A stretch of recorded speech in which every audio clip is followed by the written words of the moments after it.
유명한 화가 가운데 한 사람인 렘브란트가 그린 돌아온 탕자라는 그림이 있습니다. 이 그림은 우리가 잘 아는 누가복음 15장의 이 탕자의 이야기를 그려놓은 작품입니다.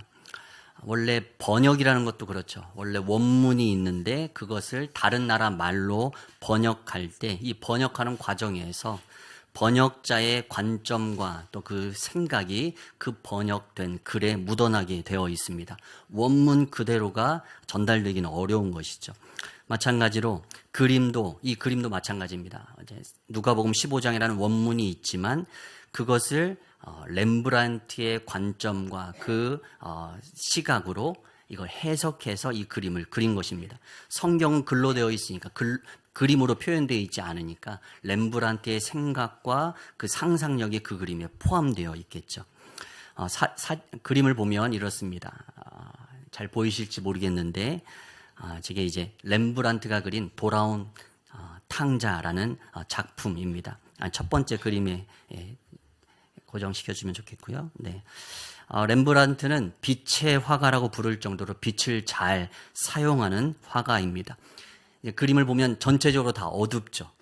그런데 전체적인 이 어두운 배경에 빛을 사용해서 중요한 것들을 이제 스포트라이트로 비추어서 보여주는 그런 기법을 통해서 이 돌아온 탕자의 그림을 지금 묘사하고 있습니다. 이 그림에서 가장 밝은 곳은 어디입니까?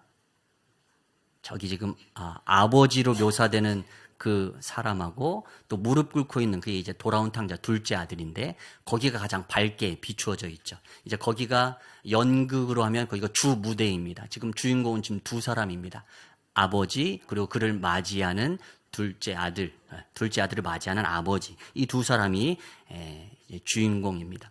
그런데 여기에서도 이제 가장 밝게 묘사되어 있는 것은 조금 더 자세히 보면 아버지의 얼굴이 가장 환하게 그려져 있습니다. 집 나간 둘째 아들, 살았는지 죽었는지 알 수 없는 그 아들이 거지 꼴의 행세를 하고서 나타났지만 그럼에도 불구하고 살아 돌아온 것이 너무도 기뻐서 아버지는 그 둘째 아들을 아무 말 없이 품에 안아주고 있습니다. 그 아버지의 얼굴은 해처럼 밝게 지금 빛나고 있는 것입니다. 아들을 살아서 다시 만나게 된 그 기쁨으로 인해서 얼굴이 밝게 환하고 빛나고 있습니다. 또 두 번째로 조금 덜 어두운 첫 번째 그림을 놔주시고 두 번째 조명 밝기가 있는 데가 있는데 가장 밝게 빛나는 데는 아버지와 둘째 아들 장면이고 또 두 번째 비추는 곳은 어디인가 하면 오른쪽에 서 있는 이제 사람입니다. 이제 그게 성경으로 하면 큰아들입니다. 큰아들. 이 큰아들인데 긴 붉은 망토를 걸치고 있습니다. 아버지도 동일하게 걸치고 있죠. 그러니까 아버지의 큰아들이며 이 유산을 기업으로 이어받을 큰아들이라는 것을 옷을 통해서도 확인할 수 있는 겁니다. 큰아들이 거기에 서 있고 자세히 보면 그 아들의 표정은 그렇게 밝은 표정이 아닙니다. 조금 못마땅한 표정으로 그 아버지가 둘째 아들을 품에 안는 모습을 곁에서 지켜보고 있습니다. 하나는 이 빛의 관점으로 이것을 보는 것이고요. 또 하나는 렘브란트가 이 그림을 그리는데 아버지의 이 두 손을 조금 독특하게 그렸습니다. 두 번째 사진 한번 보여주시겠습니까? 이게 이제 확대해서 보여준 아버지의 손의 모습인데 이 아버지의 손이 똑같아 보입니까? 좀 달라 보입니까? 좀 달라 보이죠. 이제 우리가 봤을 때 오른쪽하고 왼쪽 손이 조금 다르게 묘사되어 있습니다. 왼쪽 손은 어떤가요? 약간 여성스럽게 매끄럽고 가늘고 가냘프게 그려져 있죠. 그런데 오른쪽 손은 어떤가요? 조금 더 크고 넓적하고 또 손등에 힘줄이 돋아 있습니다. 이건 이제 남성성을 의미합니다. 그래서 지금 이 렘브란트는 죽은 줄 알고 정말로 포기하고 낙심해 있던 그 둘째 아들이 돌아왔을 때 품에 안아주고 있는데 그 아버지의 두 손을 마치 하나의 손은 어머니의 손처럼 하나의 손은 아버지의 손처럼 묘사해서 그리고 있는 것입니다. 아버지와 어머니의 사랑의 방식, 표현 방식은 조금 다르지요. 어찌 보면 가늘고 여린 그 여인의 손, 어머니의 손처럼 아버지의 손은 그런 따뜻한 그런 손길은 되지 못할 것입니다. 투박하고 거친 손이지만, 그러나 어머니도 아버지도 자녀를 사랑하는 그 마음만큼은 변함없이 다 동일하게 매 한 가지일 것입니다. 어머니의 섬세한 사랑, 또 아버지의 그 넓은 사랑, 그 사랑이 있었기 때문에 아마도 아버지의 유산을 미리 받아서 먼 나라에 가서 탕진하고서도 아버지 집으로 돌아올 결심을 할 수 있었던 건 그 어머니와 아버지의 사랑이 있었기 때문이 아니었을까, 그렇게 생각해 볼 수 있을 것입니다. 오늘은 어버이 주일입니다. 오늘 우리가 여기까지 오게 된 것, 첫째는 하나님의 돌보심과 또 지키심 때문이요, 인도하심 때문이요. 또 둘째는 우리의 육신의 부모님의 그 사랑과 헌신 때문인 줄 믿습니다. 나이가 70이 되셔도 80이 되셔도 그 어머니, 아버지에 대한 그 그리움과 그 감사의 마음은 변치 않는 것처럼 오늘도 그렇게 우리는 하나님의 돌보심과 또 우리 육신의 아버지, 어머니, 그 부모님의 사랑 가운데 오늘도 여기까지 나오게 된 줄 믿습니다. 오늘 이 어버이 주일, 오늘도 우리를 향하신 그 하나님의 사랑과 또 우리 육신의 부모님의 사랑을 기억하며 또 은혜와 기쁨이 충만하길 간절히 소망합니다. 오늘 말씀의 배경이 되는 시대는 이스라엘 백성들이 애굽에서 핍박받던 시대입니다. 창세기에 보면 야곱의 12아들 중에 11째 아들, 가장 사랑하는 아들 요셉이 외국에, 해외에 종으로, 노예로 팔려갑니다. 그런데 그 요셉이 애굽에 도착해서 하나님의 도우심 가운데 애굽의 총리가 되어지죠. 그 요셉이 총리가 되었을 때 야곱의 가족들이 먹을 것이 없어 기근 가운데 그때 요셉 총리 있는 그 애굽 땅으로 와서 그곳에 머물게 됩니다. 약 70여 명의 가족들이 애굽에 거주하게 된 것입니다. 그런데 세월이 지나자 이 야곱의 가족이 70명의 가족들은 점점 숫자가 많아져서 큰 민족을 이루게 되었습니다. 말씀에 보면 오늘 본문 앞부분에 출애굽기 1장에 보면 애굽 사람의 숫자보다 그 땅에 들어간 야곱 자손들, 이스라엘 자손들의 수가 더 많아질 정도가 된 것입니다. 그렇게 되자 이 애굽의 왕인 바로 왕이 이스라엘 세력이 점점 커지는 것을 지금 경계하게 되고 또 막게 되는 것이죠. 우리나라에 들어온 해외 근로자, 외국인 노동자들이 많아지게 될 때 우리도 조금 불안한 마음이 드는 것이 사실인데, 그것처럼 애굽의 왕 바로도 해외에서 들어왔는데 그들이 본토 애굽 사람보다 더 많아지니까 그 인구를 제한하기 위해서 한 가지 명령을 내립니다. 그것이 무엇이냐면 히브리 여인들이 아들을 낳으면 모두 나일강에 던져서 죽여라라는 바로 왕의 명령이 내려지게 됩니다. 잔인한 명령이지만 그때 당시에는 가능했던 것이죠. 왕이 명령하면 그대로 다 해야 되는 때입니다. 이제 히브리 민족 가운데 아들을 낳게 되면 그 아들은 나일강에 던져서 죽게 해야 합니다. 그런 시대, 그런 시대적 환경 속에서 오늘 말씀에 보면 한 레위인의 가정에서 아들을 낳게 됩니다. 이 사람이 우리가 성경에 그렇도록 유명한 훗날 이스라엘 백성을 출애굽시킨 모세라는 인물이 되는 사람이죠. 한 가정에, 이 레위인의 가정에 아들이 태어나게 된 것, 이것은 기쁨이요 또한 많은 사람들에게 축하받아야 될 그런 일입니다. 그런데 이 시대의 히브리 사람들 가운데 가정에 아들을 낳게 된다는 것은 그 가정에 큰 슬픔이 임하게 된 것입니다. 바로 왕의 명령대로 그 아들을 품에 안지 못하고 키우지 못하고 나일강에 던져 죽여야 하기 때문입니다. 그러나 오늘 말씀에 보면 이 모세의 어머니인 요게벳은 그 아들을 낳은 후에 석 달간 숨겨서 그 아들을 키우게 됩니다. 오늘 1절과 2절 말씀 우리 다 같이 오늘 말씀 다시 한번 읽어보겠습니다. 시작. 레위 가족 중 한 사람이 가서 그 여자가 임신하여 아들을 낳으니 그가 잘생긴 것을 보고 석 달 동안 그를 숨겼으나. 아멘. 뭐라고 기록하고 있냐면 엄마가 아들을 낳았는데 그 아들이 너무 잘생긴 겁니다. 그래서 석 달 동안 숨겨서 키웠다라고 말하고 있습니다. 그런데 모든 엄마에게 있어서 아들은 다 그런 존재 아닌가요?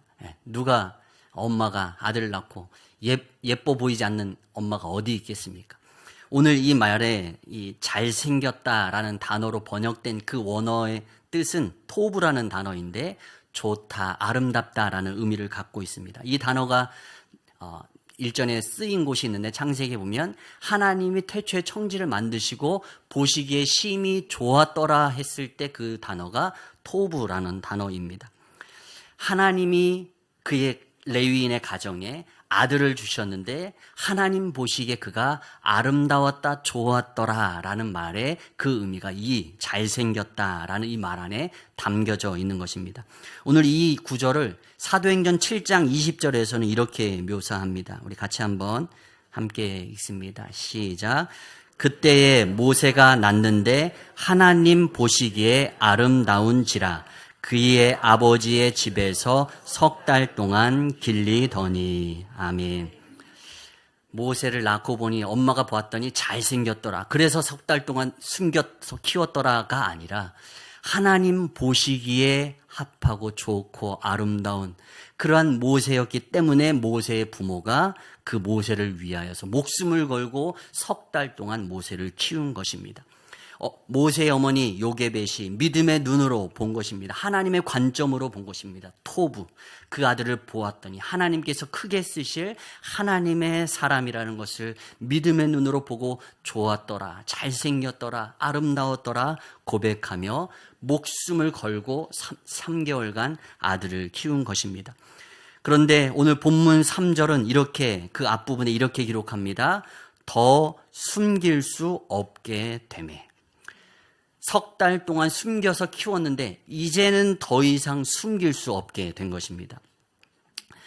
석 달이니까 우리로 보면 약 100일 정도 지난 것입니다. 아이가 한 100일 정도 지나니까 이제 자라면서 아이 울음소리도 커지고 또 이제 숨겨서 키울 수 있는 그런 상황이 되지 않은 것입니다. 이젠 더 숨길 수 없는, 인간의 힘으로는 어찌해 볼 수 없는 그런 한계의 상황에 다다른 것입니다. 그것을 그렇게 표현합니다. 더 숨길 수 없게 되매. 우리도 우리의 자녀를 키우다가 그런 것을 느낄 때가 있습니다. 더 이상 내 힘으로 어찌해 볼 수 없는 나의 한계의 상황을 부딪힐 때가 있습니다. 그래도 어릴 때에는 말을 잘 듣더니 이제는 조금 컸다고 말을 듣지 않습니다. 아무리 공부하라고 해도 공부도 하지 않고 이런저런 인생의 경험 속에서 여러 가지 조언과 충고들을 하는데 자녀는 그냥 하나의 그냥 잔소리처럼 여겨버리며 듣기 싫은 내색을 합니다. 그렇게 우리가 무엇인가 자녀에게 좋은 것을 주고 자녀가 바른 길로 나아가길 바라는 마음으로 우리가 무엇인가를 자꾸만 해주려 하지만 시간이 갈수록 나에게는 힘의 한계가 있구나. 내 힘으로는, 내 지혜로는 내 자녀를 그렇게 원하는 대로 그렇게 잘 키울 수가 없는 것이구나라는 것을, 그 한계를 느끼게 될 때가 있습니다. 또 아플 때는 어떻습니까? 자녀가 아프면 부모의 마음이 찢어지죠. 대신 아파줄 수도 없고 어떻게 해야 될지 모르고 정말 애만 태우면서 그 곁에서 위에서 돌볼 뿐인 것입니다. 우리가 병원에 입원하면 간호사들이 그 환자를 돌보는 가족을 누구누구 보호자님 이렇게 부릅니다. 최재종 보호자님 이리 잠깐 와보세요 이렇게 해서 부르잖아요. 어느 날 어떤 한 분이 이런 얘기를 하셨습니다. 병원에 입원해서 아내를 돌보는 한 남편분이 있는데 간호사가 자신을 누구누구님 보호자님 이리 와보세요 이렇게 얘기를 한 거예요. 남편이 그 아내를 병실에서 오랫동안 그렇게 간호하고 있는데 어느 날 그 간호사의 소리가 새롭게 들리는 겁니다. 누구누구 보호자님이라고 했는데 내가 내 사랑하는 이 아내를 보호할 수 있는 능력이 없는 보호자라는 것을 깨닫게 된 것입니다. 이 사람이 아파도 내가 곁에서 해줄 수 있는 건 아무것도 없는데 내가 무슨 그 사람의 보호자란 말인가, 이런 생각이 든 것이죠. 아무리 사랑하고 내가 곁에서 그 사람이 낫기를 바라는 마음으로 도와주어도 그를 보호할 수 있는 힘은 우리에겐 없는 것이죠.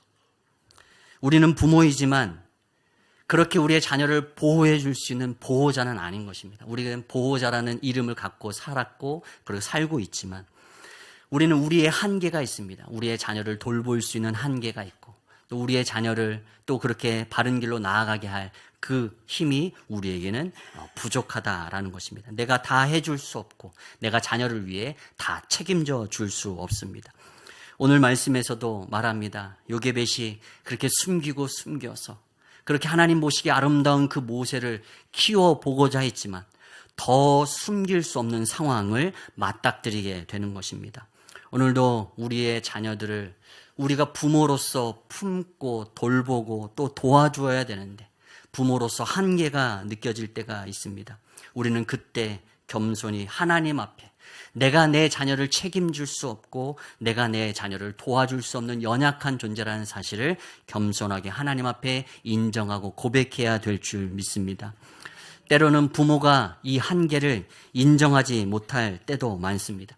자녀에 대한 욕심을 내려놓아야 되는데 내려놓지 못해서 자녀의 인생이 고통스러운 인생이 되는 경우도 있습니다. 부모는 자녀를 키우고 돌보지만 때가 되면 품에서 떠나보내야 될 때가 있는 것입니다. 부모가 자녀를 떠나보내지 못해서 문제가 되는 가정도 많이 있죠. 하나부터 열까지 다 부모가 참견하려고 하고 챙겨주려고 할 때, 그 자녀가 심지어 결혼했음에도 불구하고 그렇게 하려고 했을 때 그것은 나의 문제요 또 나의 자녀의 문제로 끝나는 것이 아니라 자녀의 가정의 문제로까지 커지게 되는 것이죠. 오늘도 우리가 우리의 인생, 우리의 자녀를 그렇게 돌보며 우리가 그 부모로서 최선을 다한다라고 말하지만 오늘도 우리에게는 한계가 있음을 겸손하게 인정해야 됩니다. 우리가 해보려 하지만 해볼 수 없는 일들이 있다라는 것이죠.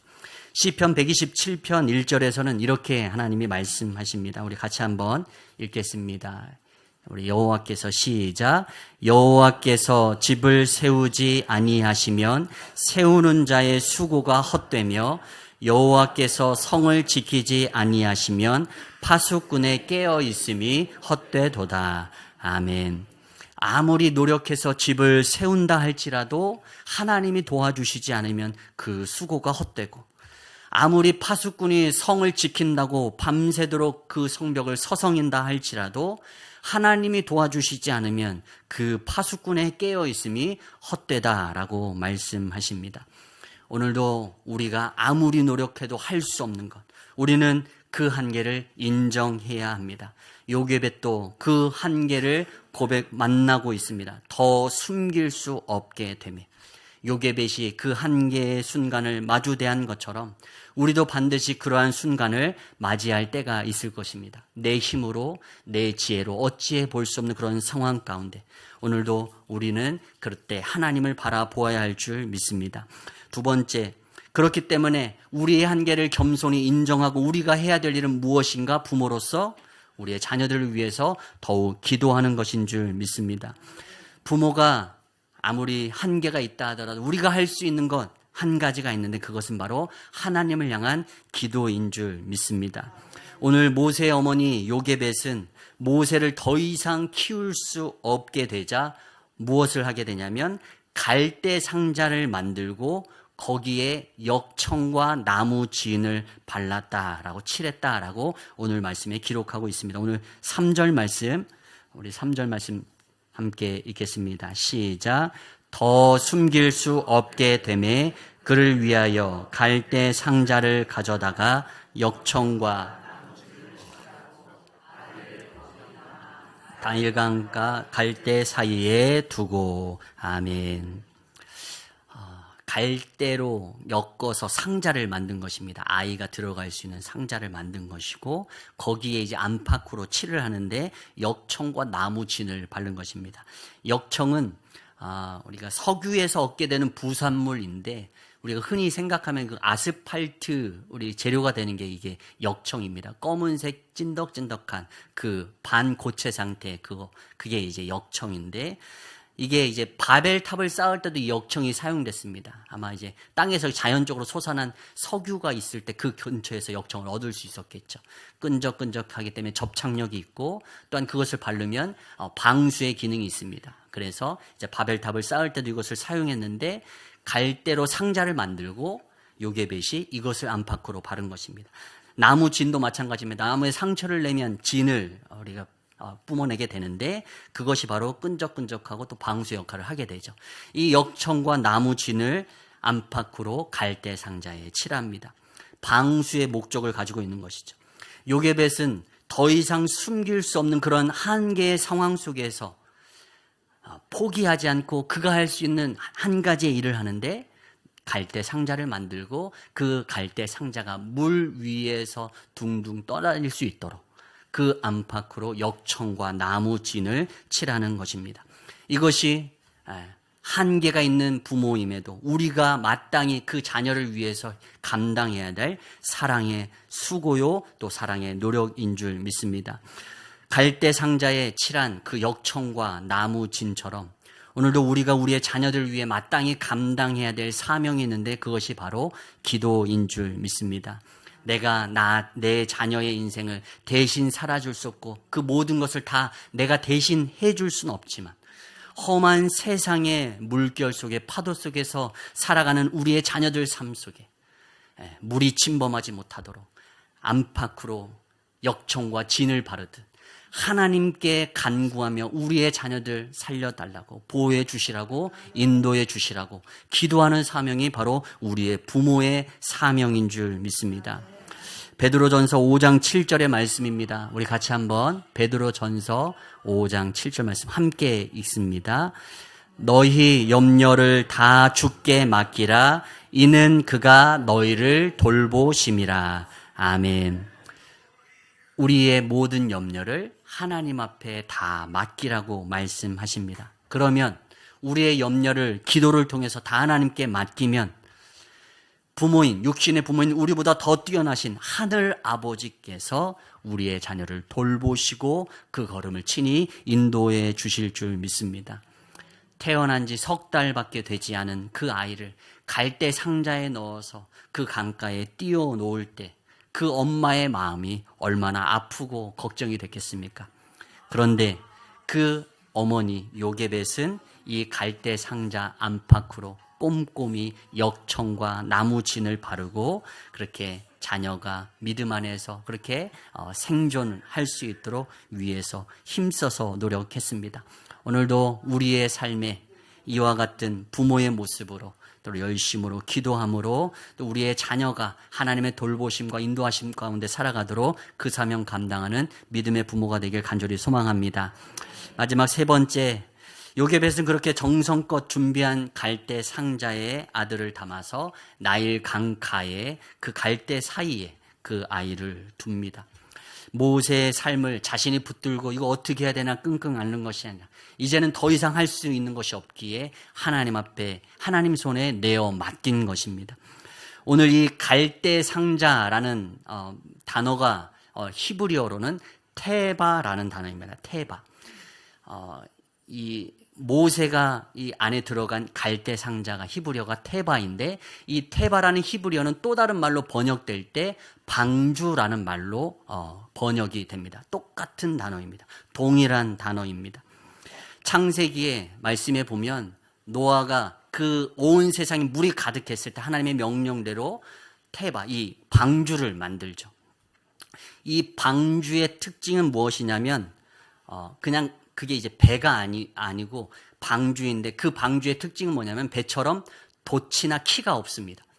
운전하는 배가 아닙니다. 노아의 방주는 그냥 물 속에 떠 있다가 물이 빠지면 딱 땅에 얹는 그런 방수되는 그냥 그런 갈대 상자 같은 것이지 돛이 있거나 키가 있어서 원하는 방향으로 운전해 나가는 배가 아니죠. 노아의 방주라는 말의 그 테바는 그와 같은 것을 의미를 담고 있습니다. 갈대 상자도 마찬가지죠. 요게벳은 이 갈대 상자를 나일 강가에 띄워 놓았지만 이 갈대 상자가 어디로 갈지는 요게벳도 모르는 겁니다. 엄마도 모르는 것입니다. 어디로 갈지, 어디 가서 걸려질지, 뒤집어질지, 어디로 낭떠러지로 떨어질지 아무도 모르는 것이죠. 그와 같이 모세의 갈대 상자는 노아의 방주와 같이 사람이 운전해서 원하는 곳으로 가는 그 배가 아니라 하나님이 뜻하신 대로 하나님이 이끌어 가시는 방주와 같은 그러한 하나님의 그 도구라는 사실을 오늘도 이 갈대 상자라는 단어 속에 담겨져 있는 그 의미를 우리가 깨닫게 되길 소망합니다. 우리가 우리의 자녀를 이렇게 갔으면 좋겠다, 저렇게 갔으면 좋겠다 바람은 가질 수 있지만 그 삶을 인도해 가시는 분은 방주를 이끌어 가시듯 하나님이시라는 사실을 오늘도 인정해야 될 줄 믿습니다. 그렇게 갈대 상자에 모세를 담아 나일강가에 띄웠을 때 그 갈대 상자가 대하게 된 곳이 어디인가? 바로 바로의 딸이 목욕하던 장소였습니다. 신기하죠? 나일강가에 떠내려 보냈는데 그게 바로의 딸의 목욕하는 그 장소에 떠내려 간 것입니다. 바로의 딸은 누구입니까? 지금 히브리 민족 가운데 아들을 낳으면 다 죽여라라고 명령한 무시무시한 왕이 바로 왕입니다. 그런데 그의 딸 바로 공주입니다. 그가 갈대 상자에 담긴 모세를 발견한 것입니다. 아마도 우리의 생각대로는 죽여야 된다라고 바로의 딸이 말해야 맞을 것 같은데 바로의 딸은 어찌된 일인지 그 갈대 상자 속에 담긴 히브리 그 사내 아이를 보고 사랑스러운 눈길로 보게 됩니다. 그리고 그를 데려다가 자신의 아들로 삼게 하십니다. 이것이 바로 하나님의 인도하심이었습니다. 또 더 놀라운 것은 하나님이 이 모세를 그 바로의 딸 공주에게 인도하셔서 모세를 젖먹이면서 키우게 하십니다. 오늘 말씀에 보면 이 바로의 공주가 이 어린 그 갓난 아이를 대하면서 어찌해야 될까 모를 때 한 소녀, 이게 이제 미리암이죠. 모세의 누이인데 미리암이 와서 이 아이를 먹일 히브리 여인을 제가 데려올까요? 이렇게 했더니 데려와라 라고 해서 데려온 것이 바로 모세의 어머니입니다. 모세의 어머니는 이제 자신의 아들을 젖먹이면서 돈을 받게 된 것입니다. 싹쓸 받게 된 것입니다. 자신의 품에 두었으면 그냥 먹여주고 해줘도 아무 대가도 받지 않은데 이제는 자신의 아들을 먹여주고 그렇게 젖을 먹이면서 돈을 싹쓸 받는 그러한 하나님의 그 넘치는 은혜 가운데 요게벳이 모세를 다시 품에 안게 된 것입니다. 학자들은 말합니다. 3세 이전의 영유아 시기의 교육이 매우 중요하다고 합니다. 우리가 보았을 땐 아무것도 못하고 그냥 누워있는 것만 같은데 그 아이는 초능력을 가진 것과 마찬가지다라고 학자들은 이야기합니다. 아직 그 아이의 그 생각을 다 우리가 과학적으로 다 분석할 수 없을 뿐이지 아이는 다 마음속에 다 그 모든 것을 느끼고 새기고 있다라는 것이죠. 그래서 이 아무 말하지 못할 때 이 3세 이전 영유아기 때에 그 아이가 어떠한 환경에서 자랐느냐, 부모가 어떠한 태도로 그 아이를 양육했느냐가 3세 이후에 평생의 삶을 좌지우지하는 그런 큰 결과를 낳게 되는 것이 이 3세 이전의 영유아의 교육의 시기입니다. 그때 당시 이제 모세가 살던 그 당시에는 3세까지 젖을 먹였다라고 합니다. 우리 지금으로 보면 너무 늦게까지 먹인 건데 그때 당시에는 그렇게 3세까지 젖을 먹였는데 이 모세의 어머니인 요게벳이 3세까지 모세를 자신의 품에 안고 젖을 먹이면서 그렇게 돌본 것입니다. 무슨 말이냐? 모세가 그냥 바로의 공주의 품에 가서 그냥 애굽의 교육을 받았다면 민족을 이끄는 지도자가 되지 못했을 수도 있습니다. 그러나 3세 이전까지 젖을 먹이며 어머니 요게벳이 모세를 신앙으로 양육한 것입니다. 어떠한 형태로 했는지 성경은 기록해 놓지 않았지만 찬양도 불러주었을 수 있겠고 위에서 기도도 해 주었을 수 있을 것입니다. 그렇게 믿음으로 요게벳이 자신의 아들 모세를 그렇게 3년 동안 몸에 품고 곁에 품고 키우고 자란 것입니다. 그리고 모세의 심령 안에 히브리인이라는 정체성과 또 하나님에 대한 신앙이 그의 심령에 뿌리 깊게 박혔던 것입니다. 그래서 모세는 훗날 장성해서 바로의 이 애굽의 그 최고의 학문의 교육도 받았지만 그냥 애굽의 사람으로 자라는 것이 아니라 그의 마음 가운데 히브리인이라는 정체성을 지니고 있었습니다. 그래서 훗날 출애굽의 지도자로 하나님께서 들어 사용하시는 그런 능력의 지도자로 쓰임받게 된 줄로 믿습니다. 오늘도 갈대 상자에 담겨진 모세의 인생을 이끄시고 가장 최선의 길로 또 채워주신 그 하나님께서 결국은 그 아들 모세를 죽음의 위기에서 구원해 주시고 더 나아가 가장 선한 길로 인도하심으로 이스라엘 민족을 출애굽시키는 민족의 지도자로 성장하게 하신 줄 믿습니다. 오늘도 말씀을 정리합니다. 오늘도 어버이 주일을 맞아서 오늘도 우리의 자녀들, 우리의 마음에 품고 기도하는 우리의 자녀들, 어떠한 걱정과 어떤 문제를 안고 기도하고 계십니까? 우리가 해줄 수 있는 것엔 한계가 있습니다. 너무도 명확하죠. 우리가 365일 자녀를 돌볼 수 없고 또 그들이 힘들고 어려울 때 도와줄 만한 능력도 되지 못합니다. 그러나 우리가 할 수 있는 것은 요게벳처럼 그 자녀를 위해 기도할 수 있는 줄 믿습니다. 그 세상의 세파 속에서도 그 자녀가 하나님 뜻대로 나아가도록 우리가 기도하게 될 때 하나님은 그 믿음의 자녀를 선한 길로 인도하시고 눈동자처럼 지키고 보호하여 주실 줄 믿습니다. 오늘도 우리의 자녀들이 그렇게 하나님께 귀히 쓰임받는 모세처럼 보시기에 좋았더라 그렇게 하나님께 칭찬받는 자녀들 되길 간절히 축원합니다. 아멘. 우리 함께